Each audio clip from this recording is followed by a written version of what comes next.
if you're gonna actually do this, we should make a film and document it. And at first she didn't want to, but then she said, I remember this very clearly. She said they don't make films about women like me or communities like mine, and that's when it all got started. August 2020, we started to shoot, and all the way to the end. That's excellent. So what was that process like as far as like dealing with all that? Because I know with her running and getting ready, like she was saying throughout the film from the ground up, what that process was like, because as we could clearly see on social media, the things that they would tell her and label her Igualada. Tell us about that term and what the significance of that is for the film. Yeah, when she sent out that tweet and she said, you know, I want to be president of this country, you know, we were all really kind of all on social media checking what the reactions were going to be, and you know, at the beginning, for the most part, you had some encouraging, you know, people encouraging her and whatnot, and then quickly it devolved into kind of nastier stuff. And there was one tweet that really kind of got to me, and it said, and you see it in the film, it says like, "Esta negra, ¿quién se cree que es? Mucha igualada." And it got me thinking about the meaning of the word, right, and where it comes from. And you know, if you think about it, it's about, at the bottom of it, it's about wanting equality, about believing yourself equal to everybody else. And it, you know, immediately I thought, this is perfect. This encompasses Francia and her fight really well. I was very nervous to tell her. I didn't know how she would react, but immediately, you know, she was like, "Yeah, this is it." And you know, she kind of grabbed it and sort of flipped it on its head, and it suddenly, you know, we were there, and people started using it, and people started within the campaign calling, you know, each other, you know, igualadas and igualados, and this is what we are, and it became from such a, you know, kind of denigrating insult into sort of an empowering kind of rallying cry for the campaign, which was, you know, kind of beautiful for us. You see it at the end, everyone's wearing the shirts, but at the end of the campaign, it took a kind of a life of its own, which was really powerful. And as we could see throughout the film too, she was very grounded, very salt of the earth, and very honest too. She was honest about a lot of the things that she faced. It's very intersectional too. So what we were discussing out there earlier is like we see these themes throughout Latin America, especially nations that have a Afro-Latino population. Why is it that you think it's so difficult in our nations to really go through the process of running for candidate and using the methods that she used?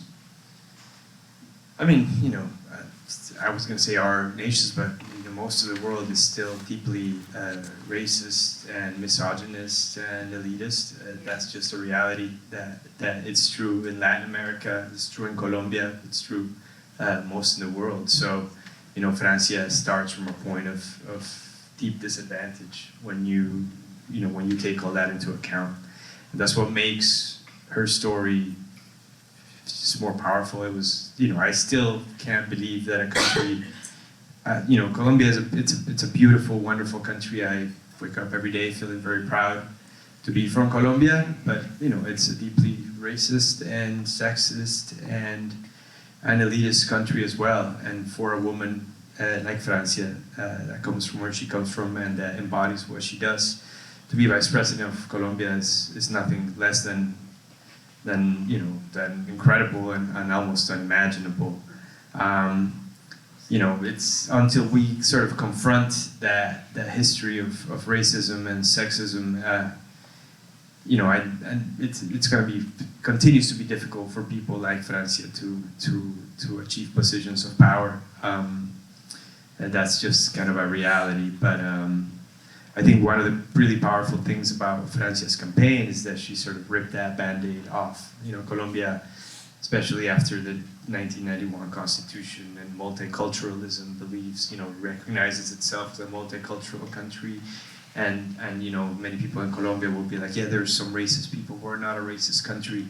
I think that similarly to Trump, you know, she ripped off a Band-Aid and kind of showed a mirror to us about the type of country we really truly are, and unless we are willing to confront it, we're never going to really overcome that, I think. Yeah.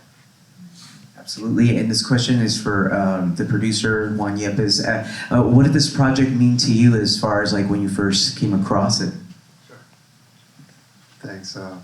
Yes, I mean, Juan and I have been working for quite a while in different projects, like you mentioned, always trying to bring these kind of stories that deal with social justice topics and kind of, seeing ourselves in society. So when going back to that story, when we were at that time doing some research about social leaders in Colombia and how Colombia being one of the countries where social leaders are persecuted and murdered most in the world, we were kind of looking. Francia was always dear to our hearts and an advisor in some of these things. So we were doing this, and when she was running for president, we said, well, what can be better than telling her story as a flag for, and she doesn't want the spotlight on herself most of the time, but we said, well, you gotta carry this flag for now because we wanna tell your story. So I told Juan, like, I'm behind you, and not only that, I also wanna acknowledge the people that work with us in Colombia, Sonia, Serna, one of the producers, and also Gomez, the cinematographer, that work with her all the time, kind of like, at the beginning it was her campaign team were us, mostly Sonia and Gomez with her, in a taxi going to campaign events and being with her, supporting her, and even as, creating content for her campaign and stuff like that. Of course, it became something greater than us at the end. We couldn't even believe it, like I said. But I was, just very happy to be part of that and to be able to tell this story of our country and have these for the memory of all Colombians in the future as well. Thank you. Thank you for that. And what were some of the challenges as a producer? What are the producers for the film?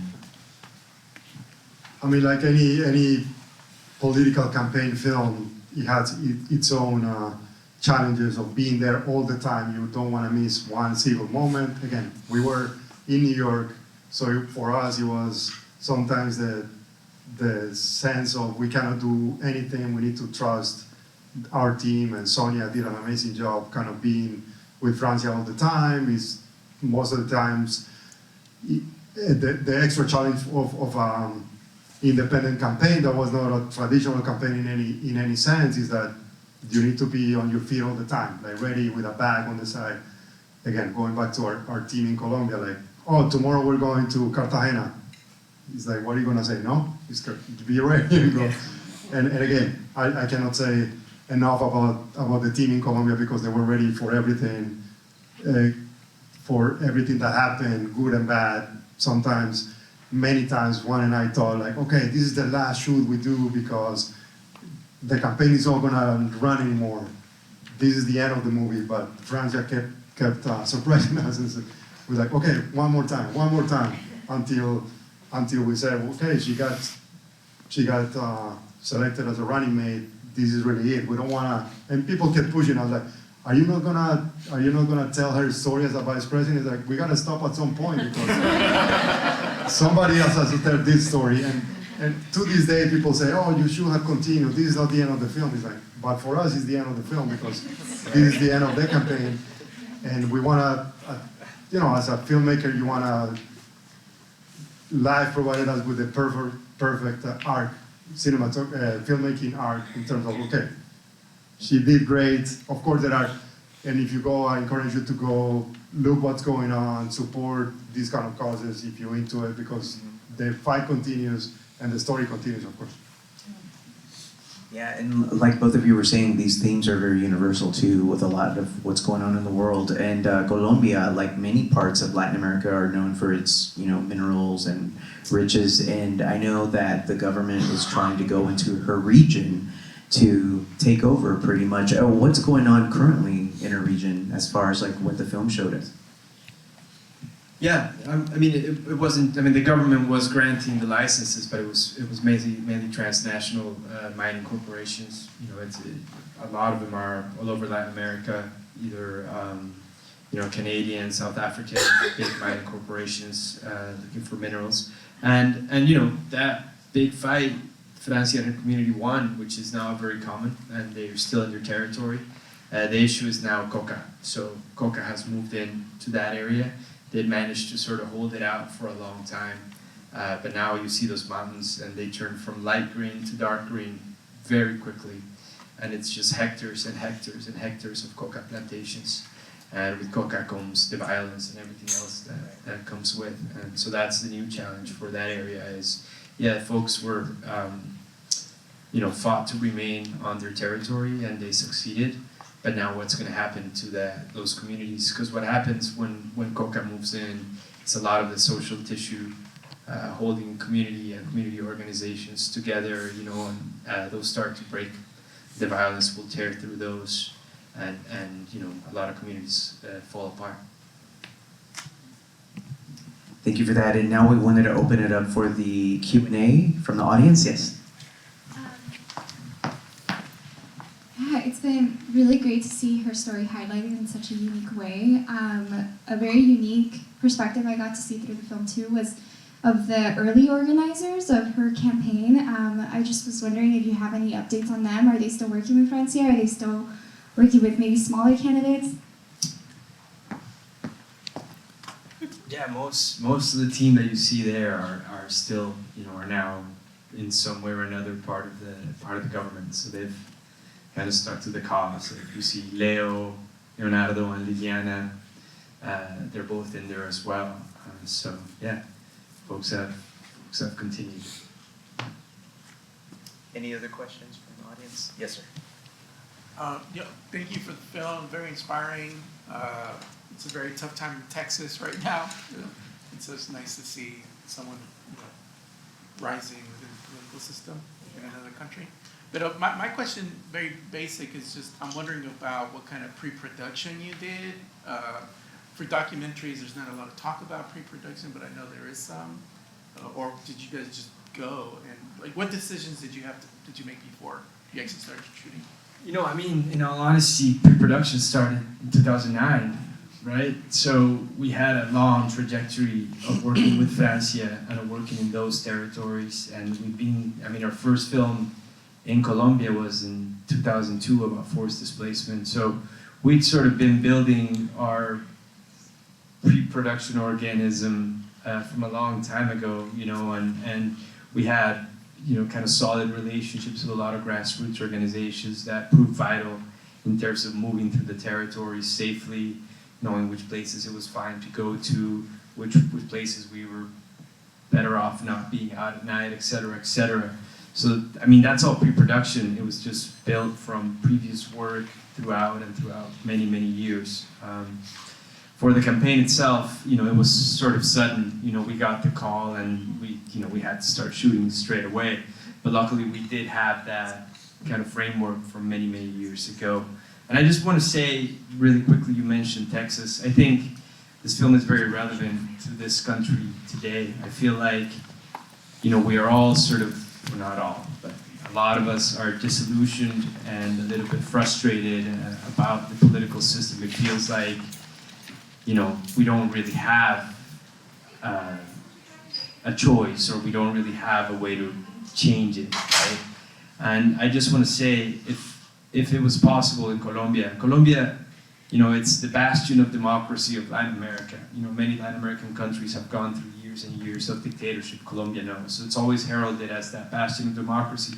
But the truth is, the same 40 families have been in control of Colombia from its inception, and it has never changed.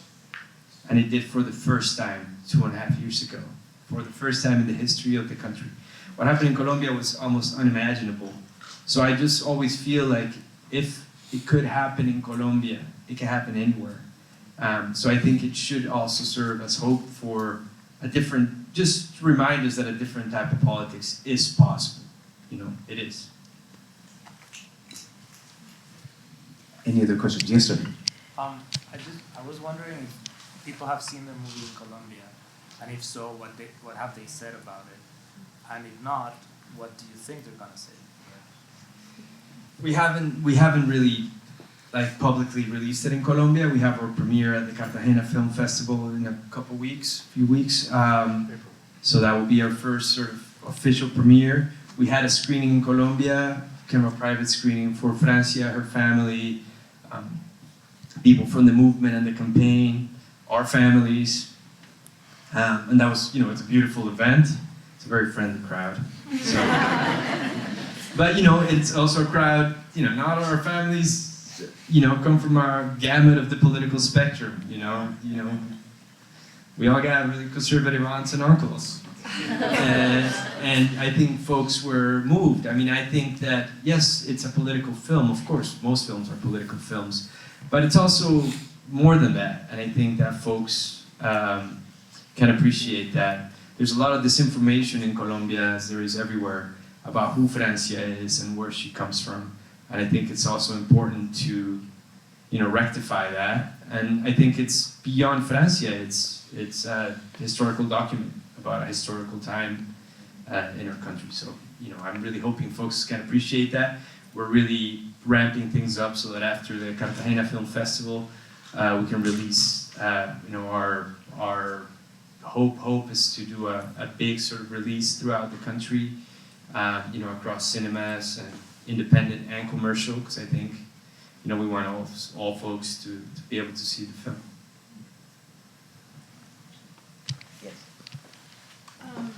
So firstly, I want to say thank you. I was crying throughout the whole film.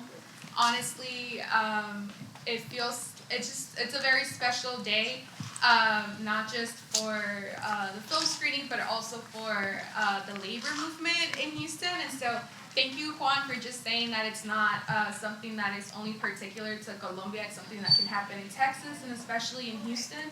And so I was raised by a domestic worker myself. I come from a mixed status household, so my parents and my sibling are undocumented. So that shaped my upbringing and my political views, right? Because the being is political ultimately.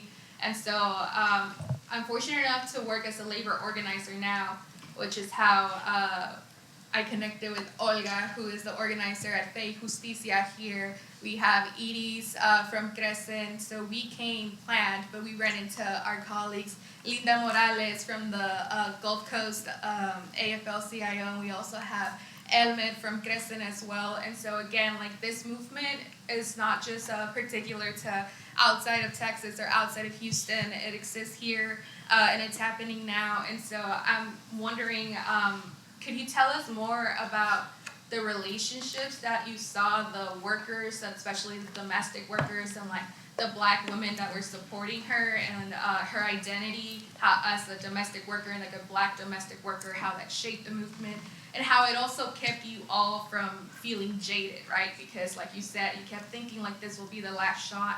And so sometimes we feel that just as regular people, but especially as organizers. So yeah, I'd like to hear more about that. Yeah, and the film doesn't really go into it enough, I don't think, but Francia was a domestic worker herself, and she worked in Cali for a family for multiple years.